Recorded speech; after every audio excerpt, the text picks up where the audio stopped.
បសួរខ្ញុំឈ្មោះធឿនកនិកាសប្តាហ៍ជាបុគ្គលិកផ្នែកផ្ដល់សេវាកម្មព័ត៌មាននៅធនាគារ ABS សាខាវិមានឯករាជ្យថ្ងៃនេះខ្ញុំនឹងនាំអ្នកទាំងអស់គ្នាមកស្វែងយល់ពីសកម្មភាពការងារប្រចាំថ្ងៃរបស់ខ្ញុំកុំភ្លេចទស្សនាវីដេអូនេះទាំងអស់គ្នាជារៀងរាល់ថ្ងៃពេលដែលខ្ញុំមកដល់កន្លែងធ្វើការខ្ញុំតែងតែរៀបចំបរិយាកាសការងារផ្ដោតសំខាន់លើផាសុខភាពភាពស្រស់ស្អាតដើម្បីត្រៀមផ្ដល់សេវាកម្មល្អបំផុតជូនអតិថិជនការស្វាគមន៍អតិថិជនគឺជាចំណុចសំខាន់ក្នុងការបង្កើនអារម្មណ៍កក់ក្ដៅនិងទំនុកចិត្ត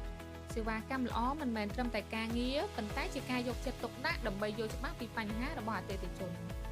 ការស្ដាប់យ៉ាងយកចិត្តទុកដាក់ធ្វើឲ្យខ្ញុំយល់ច្បាស់ពីតម្រូវការនិងអាចផ្ដល់ជំនួយឲ្យបានត្រឹមត្រូវក៏ដូចជាផ្ដល់បទពិសោធន៍ល្អបំផុតជូនអតិថិជនខ្ញុំសហការជាមួយក្រុមការងារដើម្បីដោះស្រាយបញ្ហានិងបម្រើសេវាកម្មដល់អតិថិជនឲ្យទាន់ពេលវេលាទោះបីជាពេលមមាញឹកខ្ញុំតែងតែរក្សាសណ្ដាប់ធ្នាប់ភាពអត់ធ្មត់និងស្នាមញញឹមជូនដល់អតិថិជន